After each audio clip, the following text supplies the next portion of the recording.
बात करेंगे आज मोलैरिटी की, और मोलैरिटी ये दो क्वेश्चंस ट्राई करते हैं कि हम अपनी इस क्लास में मुकम्मल कर लें।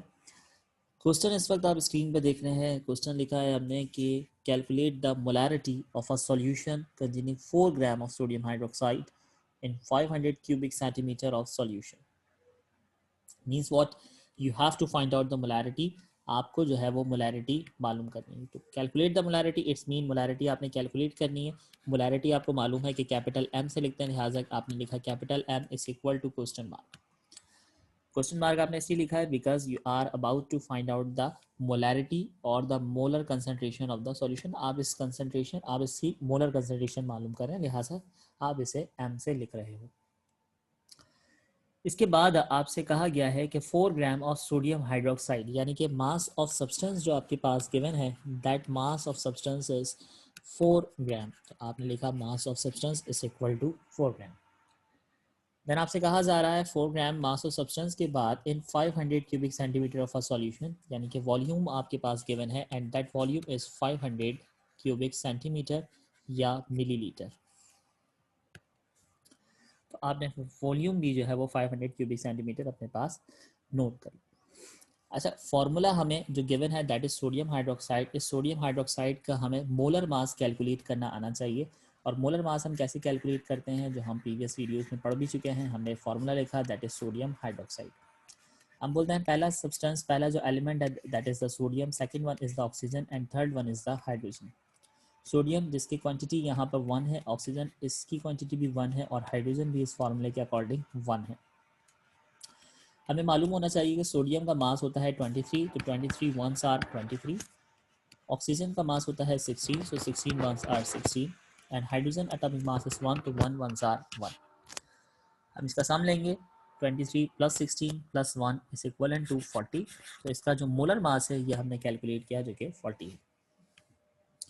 Now you will write down the formula and that formula is molarity is equal to mass of substance। आपने mass of substance लिखा। mass of substance लिखने के बाद आप multiply करते हैं इसको into the thousands। इसके बाद आप डिवाइड करेंगे इसे फार्मूला मास या मोलर मास जो भी आपने निकाला है। मैं लिखता हूँ फार्मूला मास मैंने कैलकुलेट किया है। Formula mass multiply by given volume, वो वॉल्यूम जो आपको गिवन है आप इससे डिवाइड करेंगे। अब आपको पता है मोलैरिटी आपने फाइंड आउट की नहीं थी। आपने लिखा molarity is equal to formula mass आपने कैलकुलेट किया। फार्मूला मास आया है आपके पास 40। मल्टीप्लाई आपने इसे करना है थाउजेंड से, आपने किया मल्टीप्लाई बाय थाउजेंड्स। डिवाइड करेंगे फार्मूला मास से। मैं यहाँ पे गलती कर चुका हूँ। मास ऑफ सब्सटेंस आपने लिखना है and that mass of substance is 4 gram. तो आपने लिखा mass of substance is equal to 4 gram. Formula mass आप डिवाइड करेंगे, फार्मूला मास है आपके पास 40 and multiply by the given volume and that given volume is 500। आपने ये 500 भी यहाँ पर लिख लिया। आप सॉल्व करेंगे, 4 को मल्टीप्लाई करेंगे 1000 से, आपके पास आंसर आएगा 4000। 40 को आप मल्टीप्लाई करोगे 500 से, तो आपके पास आंसर आएगा 4 5 आर 20, और फिर ये 3 जीरोस आप एज इट इज लिखेंगे। लिखने के बाद आप 4000 को डिवाइड करवाएं 20,000 से। मैं डिवाइड कर रहा हूँ अपने पास कैलकुलेटर में। तो 4000 को मैं 20,000 से डिवाइड करवाऊंगा and the answer is 0.2 molar solution. So this is how we can calculate the molar concentration or molarity of a solution.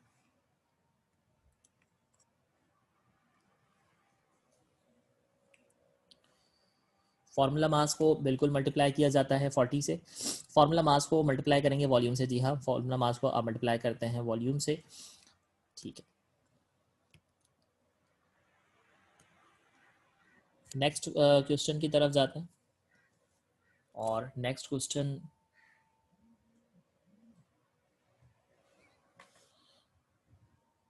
हमारे पास थोड़ा सा डिफरेंट है, और मैं बेसिकली कोशिश कर रहा हूँ कि आपको मुख्तलिफ फार्मूला एक ही सेशन के अंदर कंप्लीट करवा दूँ, ताकि आपको अगर कोई प्रॉब्लम हो तो आप वीडियो जो है वो रिवाइज देख लें, और ये जो भी कन्फ्यूजन है आप इसे रिसॉल्व कर लें या सॉर्ट आउट कर लें। So the second question is calculate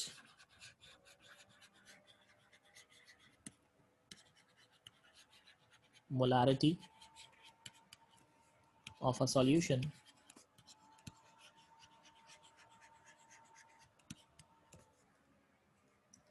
contains 2 moles of NaOH, that is the sodium hydroxide, dissolved in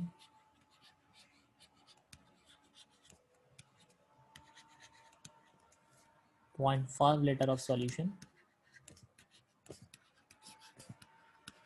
अच्छा, अब यहाँ पर अगर आप गौर करें तो इस सवाल में आपको मोलैरिटी मालूम करने के लिए तो कहा गया है, लेकिन कुछ चीज़ें इसमें चेंज है। यहाँ पर आपको नंबर ऑफ मोल्स आपको गिवन है और वॉल्यूम भी आपको गिवन है, जबकि अगर हम प्रीवियस क्वेश्चन को देखते हैं तो इस प्रीवियस क्वेश्चन में हमारे पास मास ऑफ सब्सटेंस गिवन था और हमारे पास वॉल्यूम गिवन था। यहाँ पर अलबत्ता थोड़ा सा चेंज ये किया है क्वेश्चन में कि क्वेश्चन में आपको मास ऑफ सब्सटेंस गिवन नहीं है, बल्कि इस मास ऑफ सब्सटेंस की जगह आपको नंबर ऑफ मोल्स जो है वो असाइन किए गए हैं। तो आप क्या करेंगे, आप डाटा बनाएंगे। डाटा किस तरह से लिखोगे, सवाल ये है calculate molarity of a solution, it's mean you have to find out the molarity. तो तुमने लिखा m is equal to question mark because you are about to find out the because you are about to calculate the molarity of that particular solution. It contains 2 moles of sodium hydroxide, तो आपने लिखा number of moles is equal to 2 mole. Then आपसे कहा गया given volume and that given volume is 0.5 litre, तो you will write volume is equal to 0.5 litres. मैं अपने previous videos में बात कर चुका हूँ कि मोलैरिटी को फाइंड करने के लिए हमारे पास मुख्तलिफ फार्मूले हैं। यहाँ पर मैं एक दूसरा फार्मूला लगाऊंगा और ये मैं दूसरा फार्मूला इसलिए लगा रहा हूँ क्योंकि मुझे नंबर ऑफ मोल्स गिवन है, लिहाजा मैं फार्मूला लिखूंगा नंबर ऑफ मोल्स यानी कि small n is equal divided by the volume. Molarity चूंकि कैलकुलेट करनी है लिहाजा हम मोलैरिटी एसिड्स लिखेंगे। नंबर ऑफ मोल्स हमें मालूम है कि 2 मोल्स गिवन थे, लिहाजा n की जगह हमने लिख दिया है 2, और वॉल्यूम हमें 0.5 लीटर गिवन था, लिहाजा हमने इसे डिवाइड करवा दिया है 0.5 से। तो आप जब 2 को डिवाइड करवाएंगे 0.5 से कैलकुलेटर में, सिंपल कैलकुलेटर में, सो you will get the answer 4, और फिर हम इसके साथ यूनिट लिखेंगे। चूंकि हम मोलैरिटी मालूम कर रहे हैं लिहाजा हमने इसके साथ कैपिटल M इसका यूनिट रिप्रेजेंट किया है।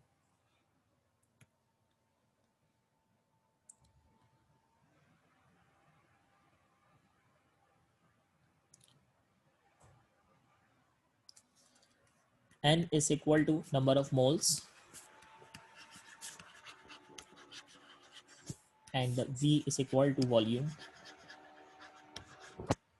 अगर फॉर्मूले में आपको समझ नहीं आ रहा तो आप डेटा में देख सकते हैं कि n is equal to number of moles and V is equal to volume।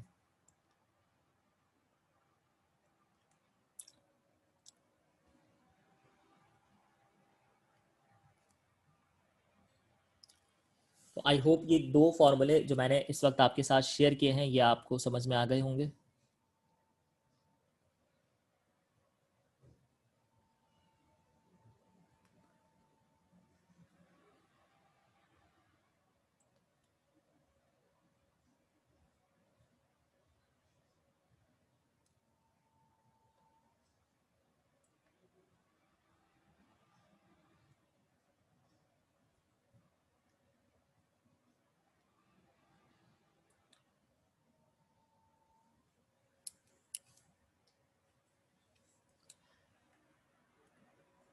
Now third question की तरफ हम मूव करते हैं।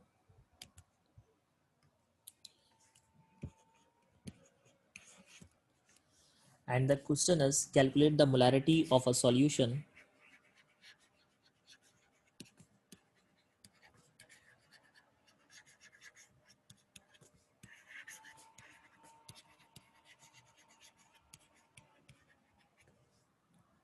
that contains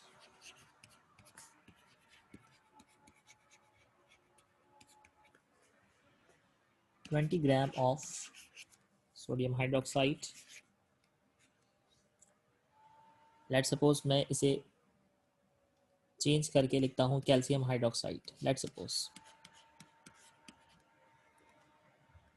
in 500 ml of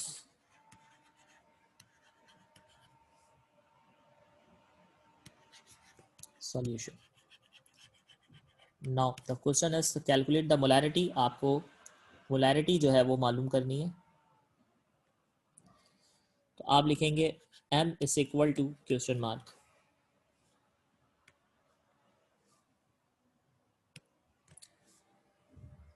इसके बाद आपसे कहा गया है 20 gram, so the 20 gram is the mass of substance, so you will write down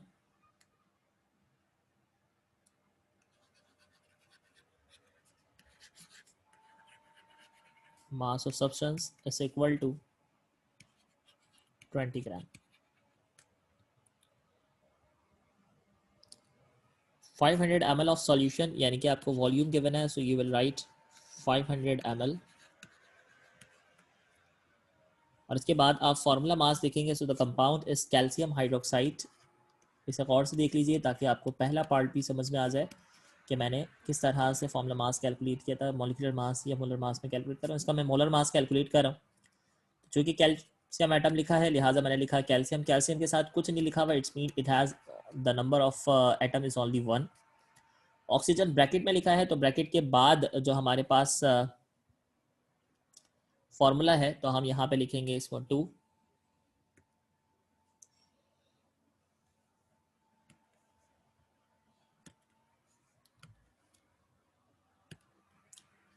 तो मैंने लिखा ऑक्सीजन, एंड ऑक्सीजन के हमारे पास 2 आइटम थे, लिहाजा मैंने यहाँ पर ऑक्सीजन के साथ 2 लिख दिया।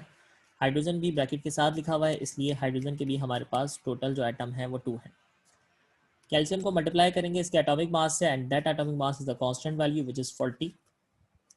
Oxygen will be multiplied by its atomic mass, and the mass of oxygen atom is 16. Same, the mass of hydrogen atom is 1. So 40 cross 1 is equal to 40. 16 cross 2 is equal to 32. And 2 cross 1 is equal to 2. इसका सम करेंगे, 2 plus 2 is equal to 4. 4 plus 3 is equal to 7. So the molar mass of the compound of the calcium hydroxide is 74 grams. Now you will write the formula. M is equal to mass of substance multiply by 1000 as according to formula, divided by the molar mass into given volume. Molar mass और molarity चूंकि calculate करनी है, तो आप लिखोगे m is equal to mass of substance, आपको given था 20 ग्राम, आपने लिखा 20, मल्टीप्लाई करोगे आप इसको 1000 से, multiply by 1000। Molar mass calculate किया था 74, आपने लिखा 74, मल्टीप्लाई करोगे वॉल्यूम से, और वॉल्यूम है आपके पास 500। तो मल्टीप्लाई करते हैं इसको। इसको और इजी अगर मैं करूँ कन्वेनियंट आपके लिए, तो 2 जीरो से तुमने 2 जीरो कैंसिल कर दिए, 5 1 5 and 5 2 10। 20 multiply by 2 is equal to 40 divided by 74। तो 40 को आप डिवाइड करें 74 से ताकि आपके पास आंसर आ जाए।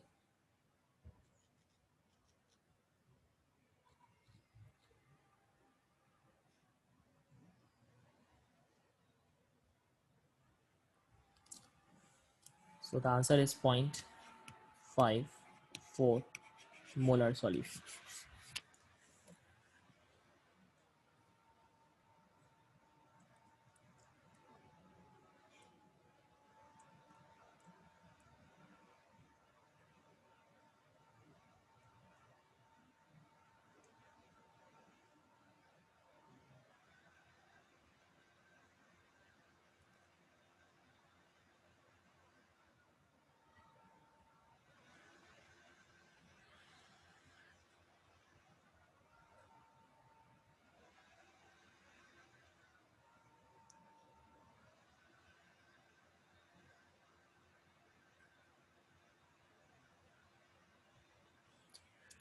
एक दूसरे क्वेश्चन को सॉल्व करवाऊंगा, और ये क्वेश्चन हमने प्रीवियस वीडियोस में समझा भी था। That is the mole fraction. Usually molarity से रिलेटेड क्वेश्चन आपसे पूछा जाता है, या फिर आपसे मोल फ्रैक्शन से रिलेटेड जो है वो कोई क्वेश्चन आपसे पूछते हैं। तो मोल फ्रैक्शन मैं इस वक्त सॉल्व करूंगा, तो आप इसे अच्छी तरह तवज्जो से देखिए। क्वेश्चन ये है कि a solution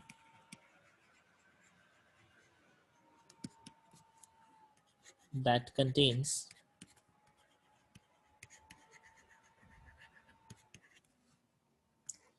2 moles of ethyl alcohol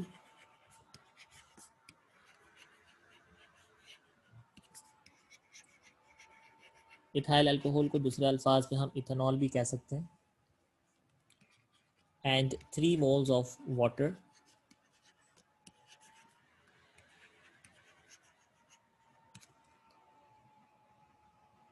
Calculate the mole fraction of ethyl alcohol.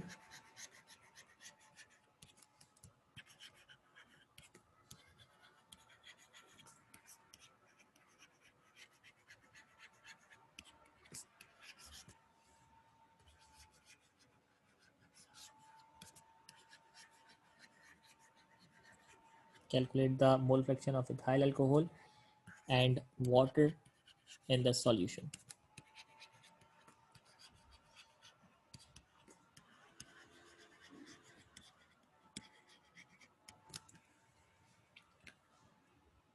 अब आपने इसे सॉल्व किस तरह से करना है? इसको सॉल्व करने के लिए आपने डेटा अच्छी तरह से बनाना है, और डेटा बनाते वक्त आपको पता होना चाहिए कि आपको गिवन क्या है। A solution that contains 2 moles of ethyl alcohol, आप इसे अंडरलाइन कर लें कि आपको number of moles ethyl alcohol के वो 2 गिवन है। इसी तरह से नंबर ऑफ मोल्स आपको वाटर के जो है वो गिवन है, दैट इज 3। तो मैं अपने पास एक रफली आइडिया क्रिएट कर लेता हूं कि जहां कहीं पे भी इथाइल अल्कोहल का जिक्र आएगा, मैं इसे लेटर ए से रिसेंबल करूंगा, और जहां कहीं भी वाटर का जिक्र आएगा मैं इसे बी से रिप्रेजेंट करूंगा। तो आपको मालूम है कि नंबर ऑफ मोल्स लिखने के लिए हम यूजुअली एन का इस्तेमाल करते हैं, तो मैंने कहा नंबर ऑफ मोल्स। अब मैं अल्कोहल, इथाइल अल्कोहल के नंबर ऑफ मोल्स लिख रहा हूं, और मैंने कहा इथाइल अल्कोहल की रिजेंबलेंस के लिए मैं लिखूंगा ए, लिहाजा मैंने लिखा N A is equal to 2 moles. इसी तरह से नंबर ऑफ मोल्स वाटर के भी गिवन है। हमने बात की number of moles are denoted by N. अब चूंकि हम पानी की बात करें, वाटर की बात कर रहे हैं, तो मैं इसे रिप्रेजेंट करने के लिए बी का इस्तेमाल करूंगा, तो N B is equal to 3 moles.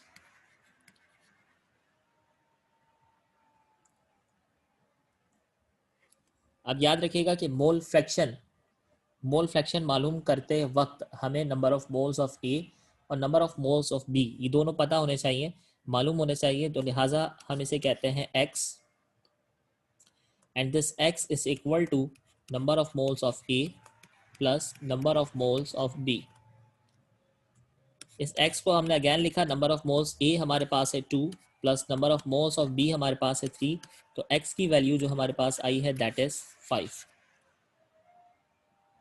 ये x हमारे पास बेसिकली क्या है, ये x ये बता रहा है कि मोल जो है number of moles of A और number of moles of B, यानी कि टोटल मोल्स हमारे पास जो है वो 5 है। मजीद ये है calculate the mole fraction of ethyl alcohol. Mole fraction को मैं रिप्रेजेंट कर रहा हूँ x से। अब चूंकि इथाइल अल्कोहल का मोल फ्रैक्शन निकालना है, तो इथाइल अल्कोहल के लिए मैं ए का इस्तेमाल करूंगा, आपको मालूम करना है एक्स ए।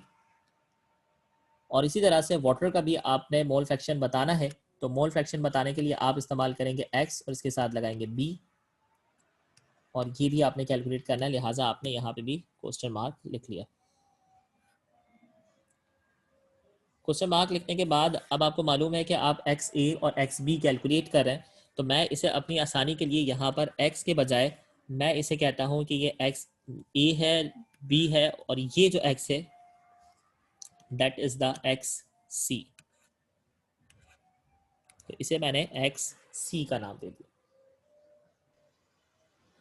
फॉर्मूला देखिएगा कि अगर मैं एक्स ए कैलकुलेट करूंगा तो मैं फॉर्मूला लिखूंगा X A is equal to number of moles of A divided by X C. Number of moles of A आपको मालूम है कि 2 गिवन थे, आपने number of moles of A लिख दिया है 2। एक्स सी आपने सॉल्व किया था, दैट वाज द 5, तो आप इसे डिवाइड करोगे 5 से। When you divide the 2 by 5 you will get the answer that is the 0.4। इसके बाद आप फाइंड आउट करेंगे एक्स बी। आपने लिखा X B is equal to, तो इसके लिए फॉर्मूला होगा N B divided by X C. X C जो है वो दोनों फॉर्मूले में इस्तेमाल करेंगे हम। Number of moles of B जो हमें गिवन थे, that number of moles of B are 3, तो आपने लिखा 3। एक्स सी से डिवाइड करें यानी 5 से डिवाइड करेंगे, when you divide the 3 by 5 you will get the answer that is 0.6। अब आपने मजीद क्या करना है, अब आपने दोनों को प्लस करना है ताकि आपको नंबर ऑफ मोल्स पता चल जाए। तो आपने लिखा एक्स एन, यानी कि टोटल नंबर ऑफ मोल्स कैसे पता करोगे, आप लिखोगे X A plus X B. X N आपने एज इट इज लिखा is equal to X A, आपको पता है दैट इज 0.4, आपने लिखा है यहाँ पे 0.4, प्लस एक्स बी आपको मालूम है दैट इज 0.6, आपने लिखा 0.6 प्लस, इसे प्लस करेंगे you will get the answer that is 1.0। और ये बात मैंने आपको प्रीवियस वीडियोस में भी बताई है कि the mole fraction of each solution will never be greater than 1, कभी भी 1 से ज़्यादा नहीं होता। Mole fraction of any solution will always be equal to the 1। इसे रिकॉल कर लेते हैं। The question was a solution contains 2 moles of ethyl alcohol, तो लिहाजा आपने लिखा नंबर ऑफ मोल्स, और इथाइल अल्कोहल को हमने पहले ही कहा था दैट इज ए, तो N A is equal to 2 moles.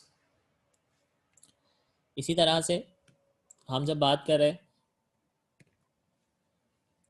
3 moles of water की, तो हमने लिखा number of moles n equal to 3 moles, हमने यहाँ पे लिख दिया 3 मोल्स।